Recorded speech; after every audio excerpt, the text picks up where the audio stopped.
Welcome back to the Adam Schefter Podcast, coming out of Super Bowl 59, where the Philadelphia Eagles beat the Kansas City Chiefs to win yet another Super Bowl and deny the Chiefs their place in history as the first ever NFL team to win 3 straight Super Bowls. It didn't happen.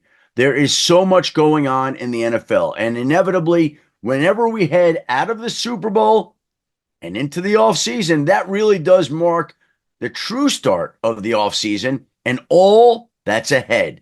All the quarterback movement, all the player contract extensions, all the trades, all the activity, all the everything. It starts now.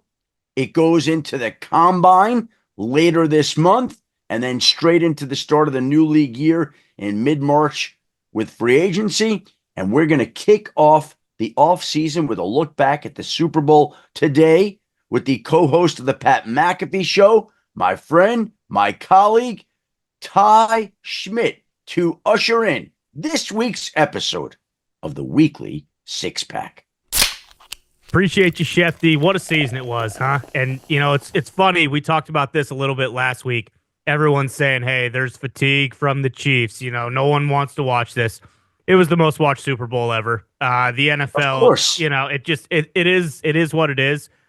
I kind of loved it. I'll be honest. I mean, we talked on Pat Show at Radio Row. I think everyone saw an avenue where the Eagles would blow out the Chiefs, but I don't think it happened. Even, going into halftime, it's like, hey, I've seen this movie before. Mahomes is going to make this work, but it just didn't happen. The Eagles were the much better team. So with that being said, let's get right into the six-pack. Topic number one, what do you think the biggest difference for the Eagles was with their Super Bowl win over the Chiefs this year? Ty, I'm going to tell you, I learned something during the Super Bowl. We're always learning, but we usually talk in the media, me especially, about the importance of coaches and quarterbacks. And we always say, okay, usually the team with the best coach and the best quarterback usually wins. Andy Reid is going to go down as one of the greatest coaches in NFL history. Patrick Mahomes is going to go down as one of the greatest with a chance to become the greatest quarterback in NFL history.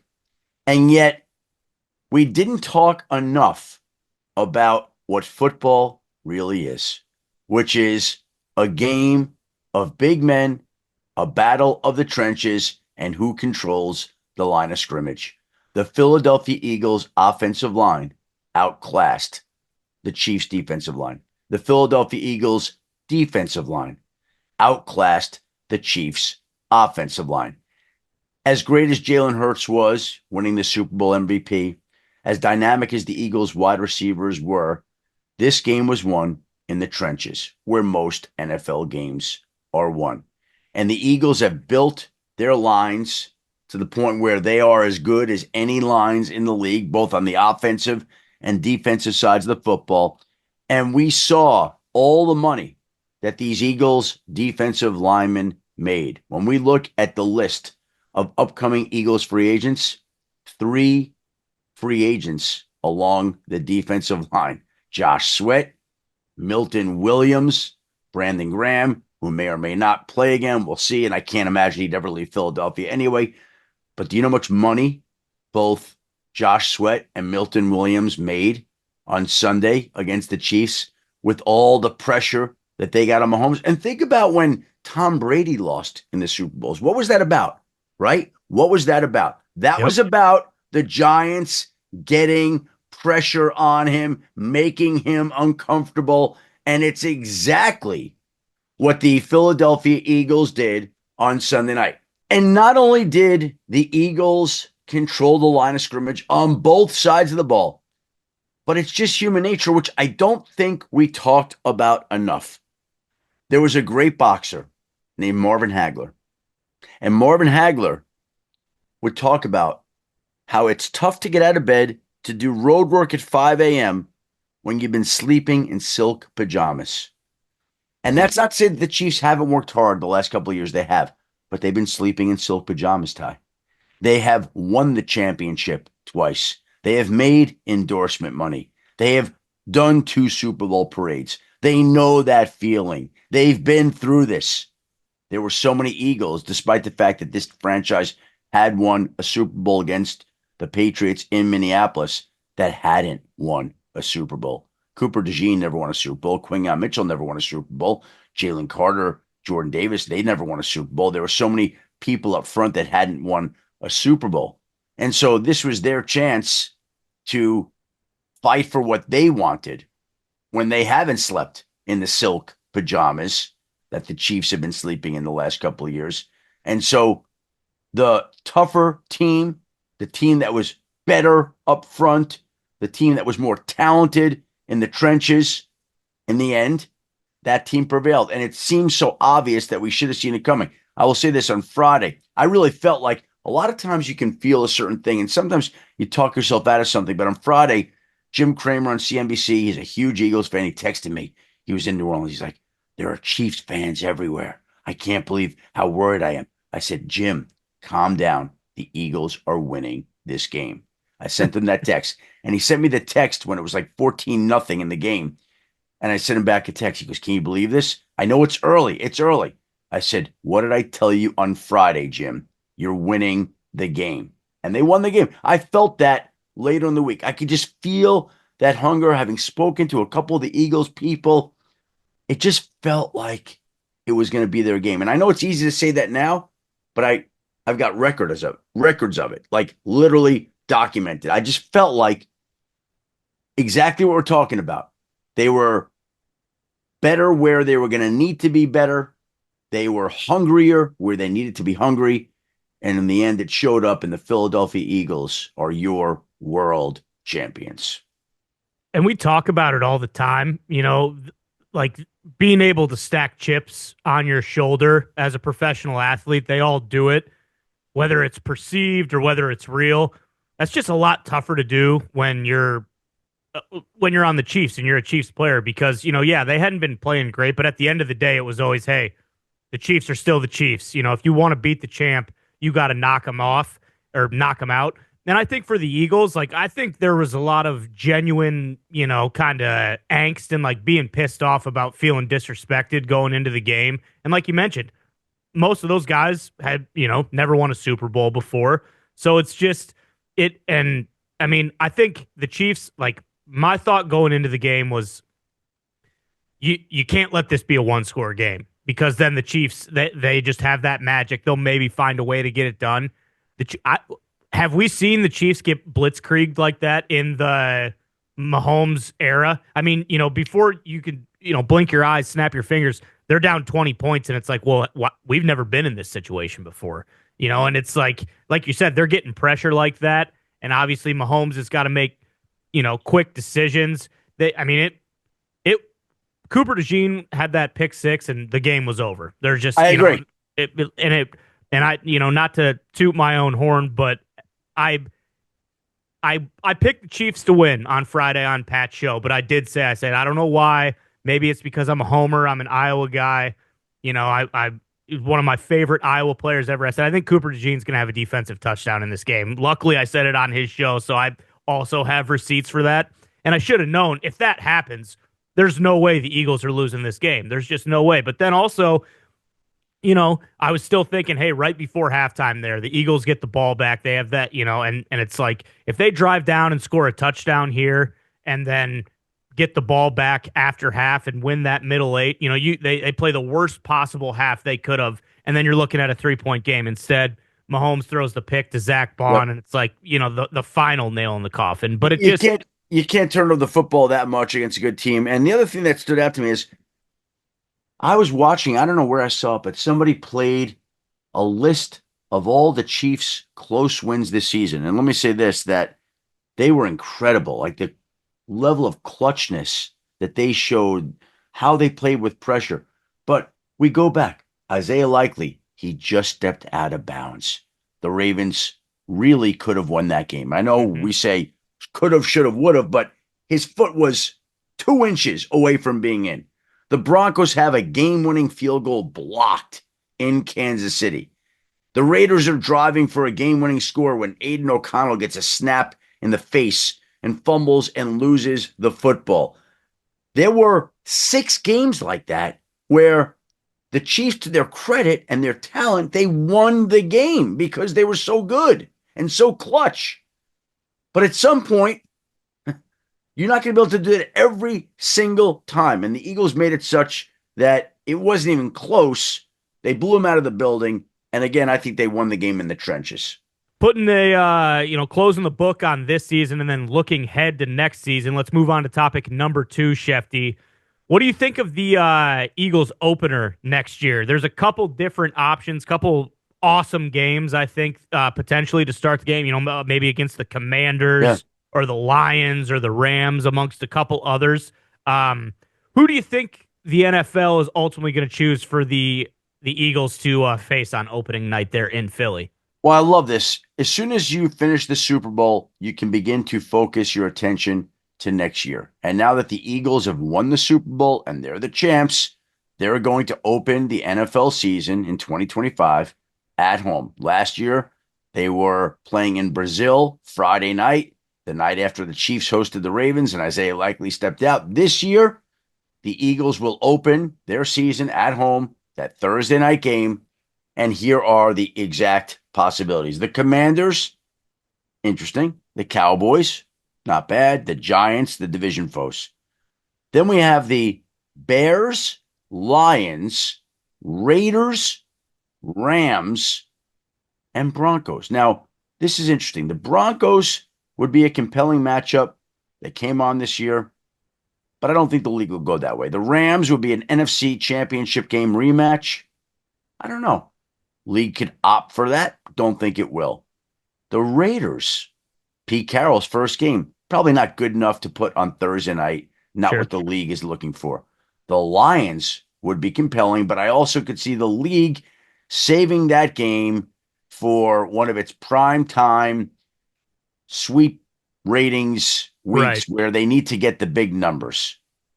And so we had the division opponents, which are always in play, and the Chicago Bears. And the Chicago Bears, in my mind, become the matchup to watch for that Thursday night opener. I can totally see it now.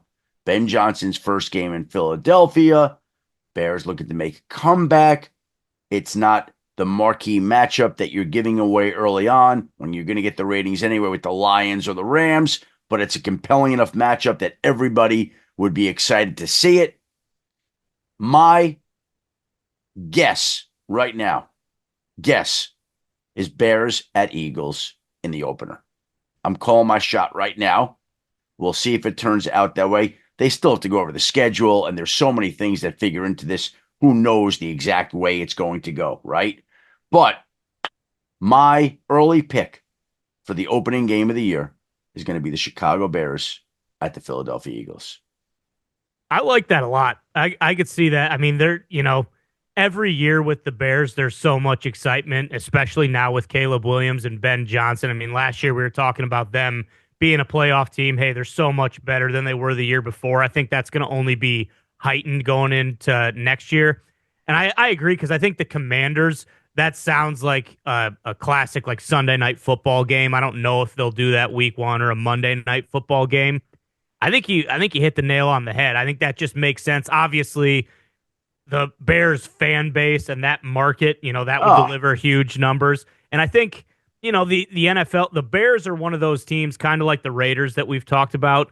Like, the NFL is just better when a team from Chicago or one of these like classic franchises is actually better. So, hey, why not put them out there week 1 as opposed to, 7 weeks down the line when they're maybe 2-5 and people don't care anymore. And it's like, hey, this team stinks. I don't want to watch them on primetime.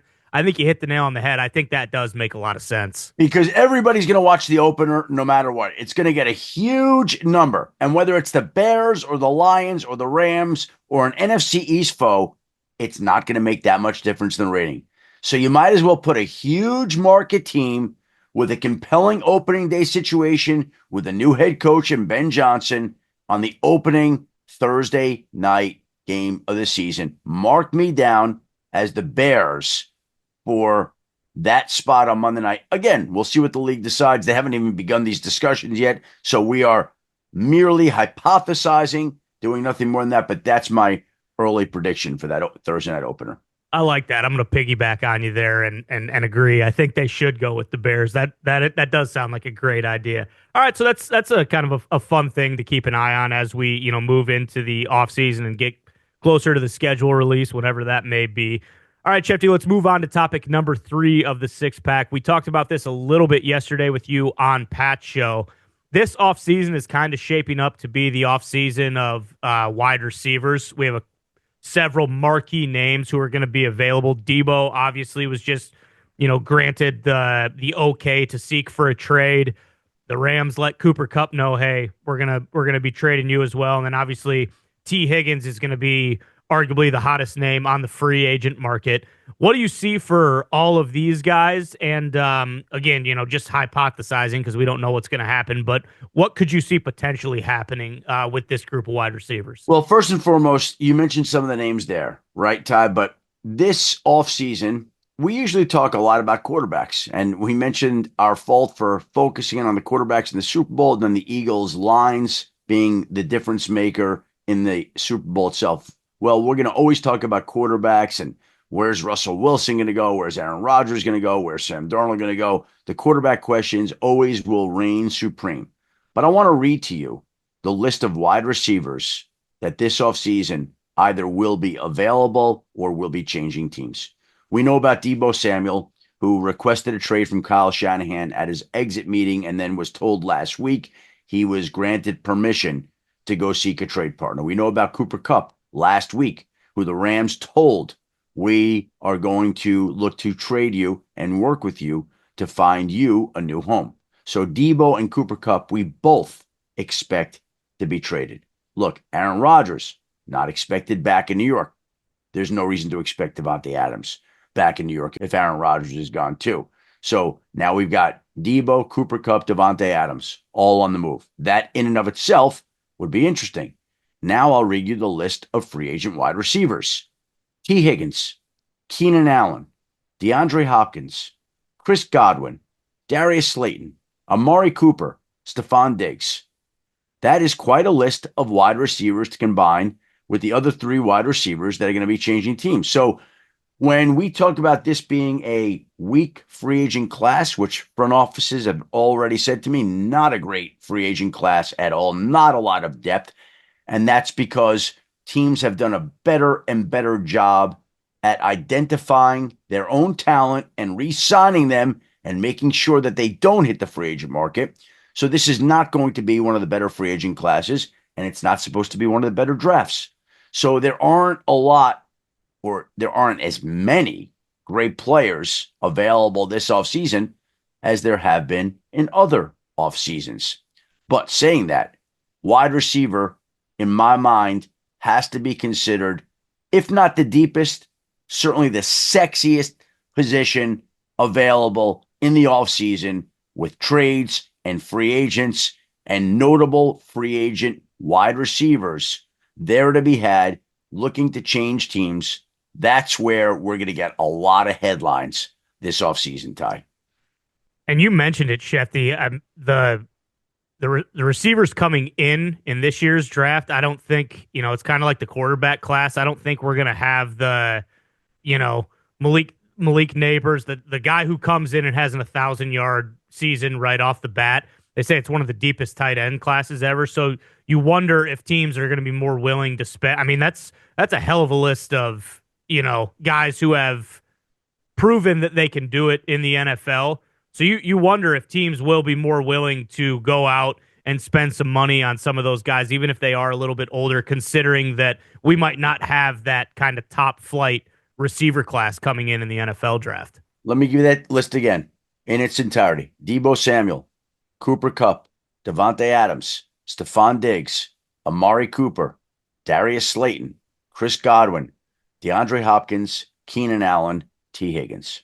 A lengthy list of wide receivers there to be had this offseason.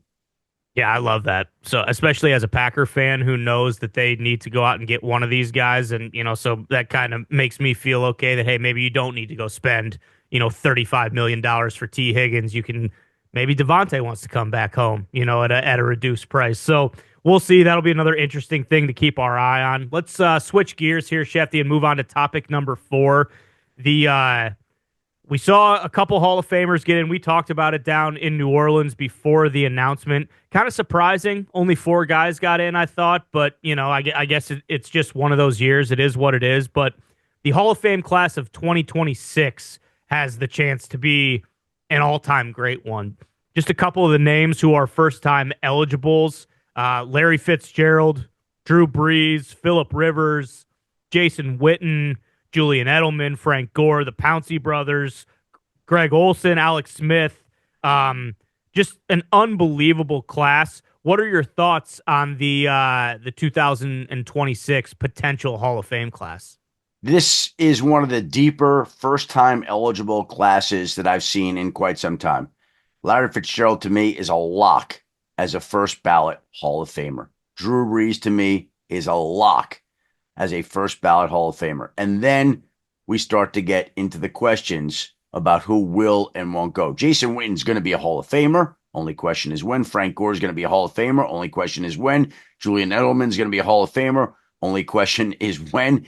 And there are a number of other players on that list that you can make the argument will wind up in Canton one day. We'll see how that list distinguishes itself. I think Phillip Rivers will go to the Pro Football Hall of Fame one day.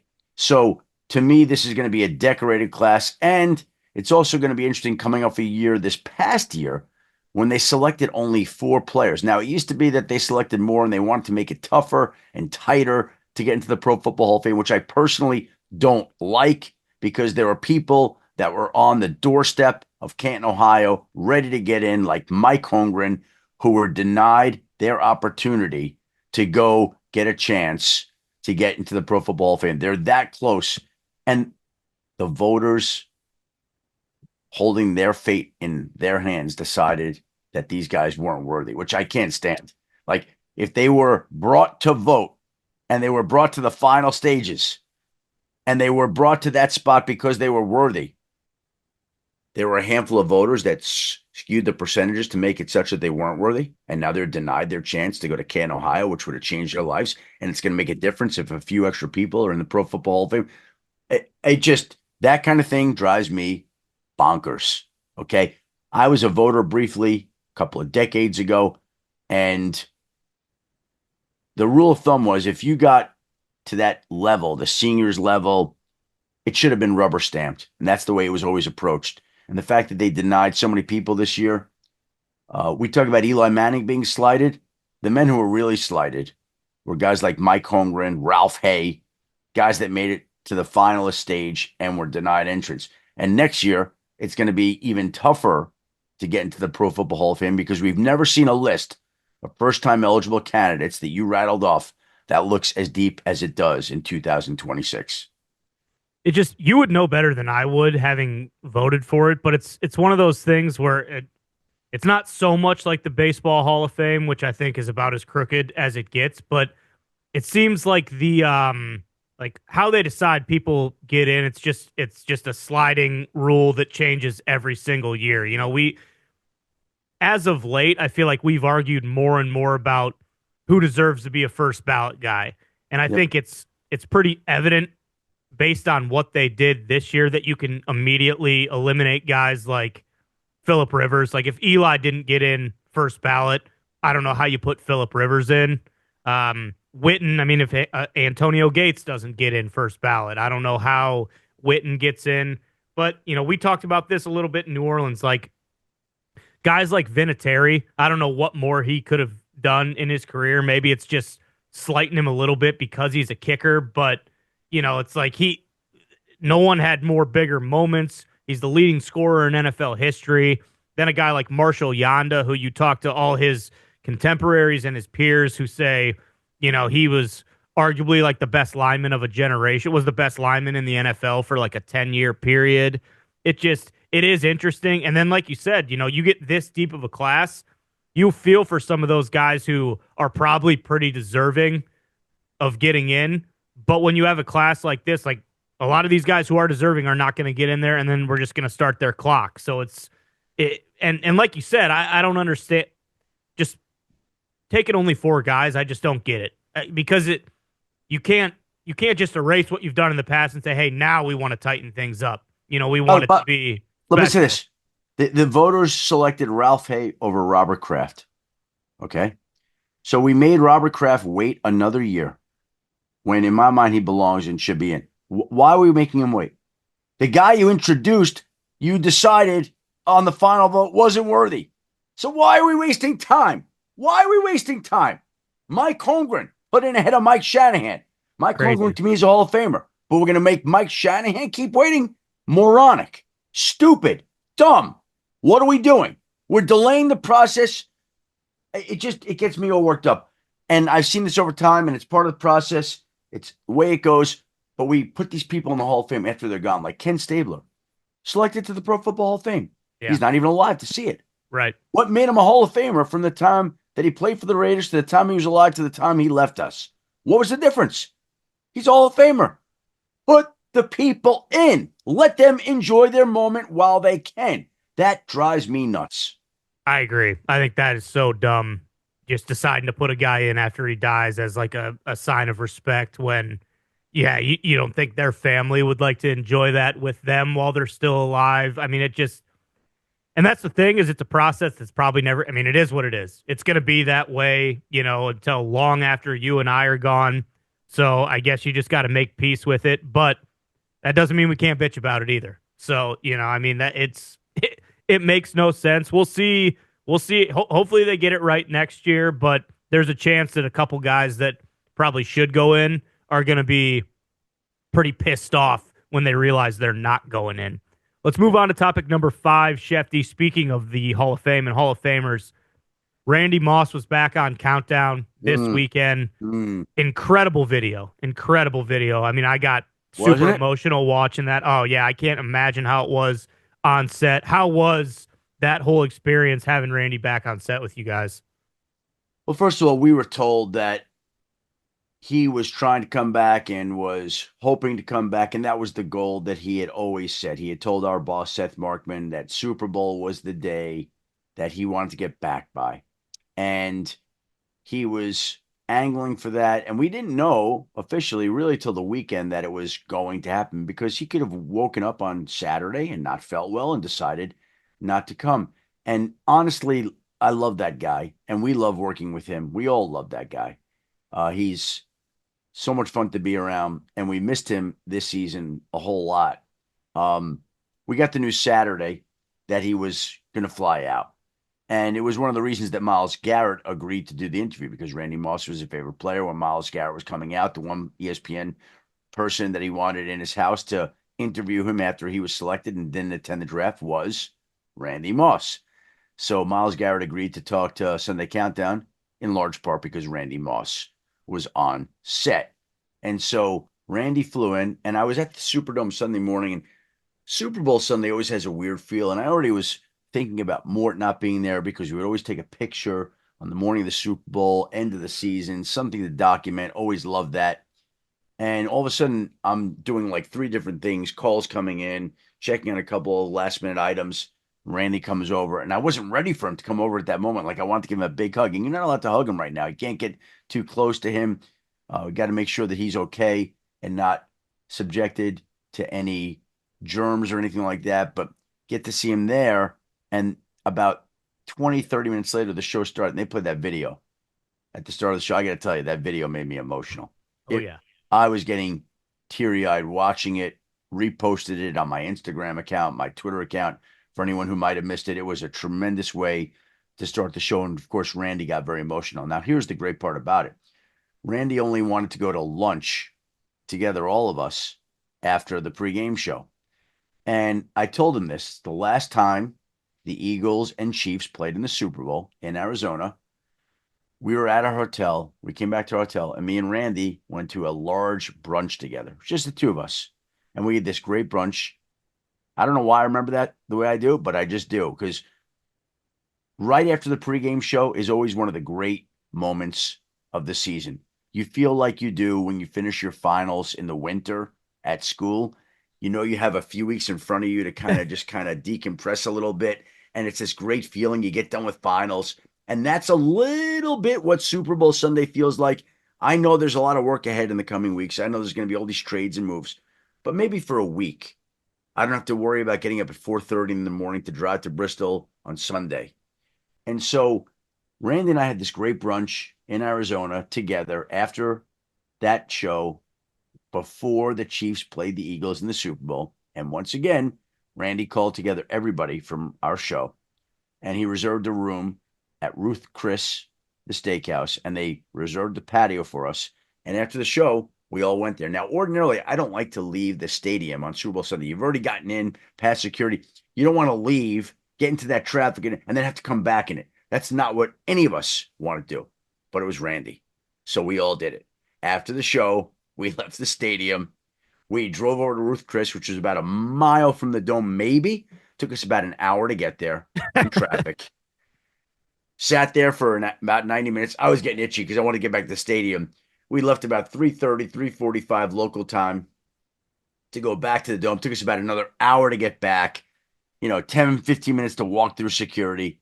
Got back inside the Superdome about 4:30, 4:45, about 45 minutes before kickoff started. Not the way I ordinarily would take in a Super Bowl Sunday, but I will say this. It was for Randy. And to be around him, to have that gift was awesome. Saw his wife, and she was telling me how the idea of him working towards this day, to be back for this day, helped push him along in his rehab. And again, just an awesome moment that to me was symbolized by that video and how much he means to so many people. And the lunch that we got to have with him, which was really, really nice. Just, it was one of the highlights, maybe the highlight of Super Bowl Sunday. Yeah, that's awesome. It was, because even, that I feel like that's not necessarily information I'd be privy to, and maybe it came out, but like I was genuinely surprised when I saw him on set, and man, that video it did because not just Myles Garrett, excuse me, he's a little bit younger than me, but everyone around my age, no matter what team you were rooting for, you loved Randy Moss. Everybody loves Randy Yeah, Moss. I was a Packers fan, and every year, there are always those rumors about, hey, Favre is trying to, get the Packers to trade for Randy Moss, and every year I'd just sit up at night and just pray to God that there would be a way that he would come be a Packer. It was awesome seeing him back, and hopefully he's feeling better and keeps fighting like hell to beat that. But he looked great. It was just that was a great way to kind of start Super Bowl Sunday. So that's awesome. I'm glad you guys got to spend some time with him as well. Let's move on to the sixth and final topic of this week's Six Pack Shefty. A lot of memorable moments from the week in New Orleans. I love New Orleans as a host city. Just being able to walk everywhere, everything being so close. The weather was fantastic the entire time we were there. What are some of your most memorable moments of Super Bowl week? Obviously, I can only imagine how awesome it is being down there with your daughter while she's working as well. Well, here's the thing. Here's the great part. So, again, we're doing the 6 items this week in the 6-pack. And we touched on the Super Bowl, and we touched on the offseason, we touched on Randy Moss. So I want to make this last item a little bit of a personal, fun little item. So on last Sunday, the night before media night, a week ahead of the Super Bowl, my wife, who doesn't like to fly, flew down with me and my daughter. And my daughter did media night for Nickelodeon. And that was unbelievable to watch her go around to all these players and interview Nick Sirianni and Andy Reid and Jalen Hurts and Patrick Mahomes and Saquon Barkley and Isaiah Pacheco and all the big names in the game on the podium and have those interviews played back. But she had the most talked about question from media night. The question to Travis Kelce about his favorite Taylor Swift album. And the funny thing about it is she got off. She goes, "Is that a dumb question? Should I have not asked him that? Does everybody know that?" I go, "Dylan, there are no dumb questions.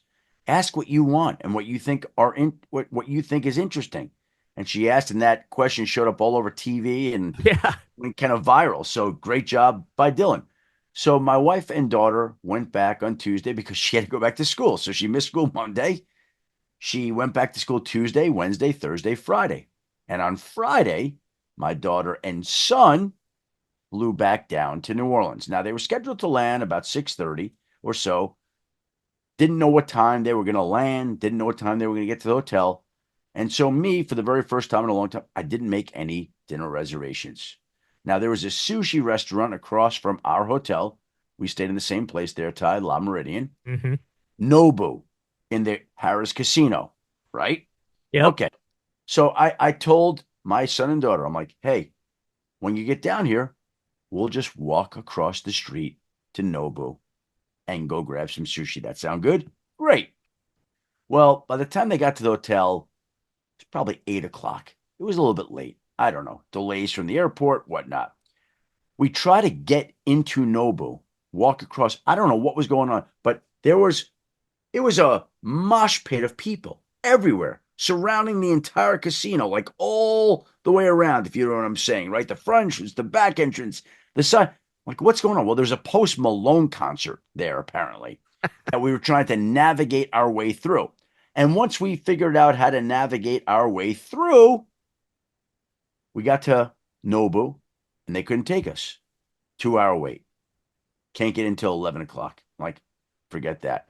So we walked across the street from there to Ruth Chris Steakhouse. Hour wait there. Couldn't go. And now I got 2 kids, 24 and 16 years old, cranky, having flown. Dad, I'm hungry. Dad, why don't you make a reservation? Dad, all that, right? I said, let's walk towards this area. I was here earlier today. We'll find a place. What do you mean we'll find?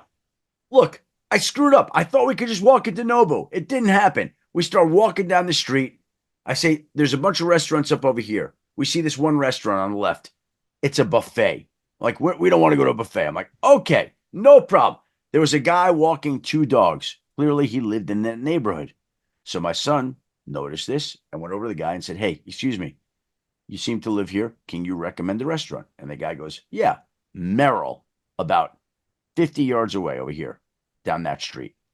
So we walk into Merrill, which we randomly came across from the guy walking his 2 dogs.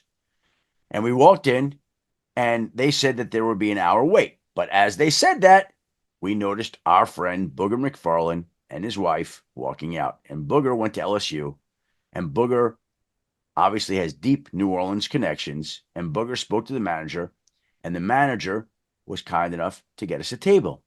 And as we sit down at the table, a guy walks out of the kitchen in a chef's cape or apron, and he introduces himself to us, and he said, my name is E.J. Lagasse.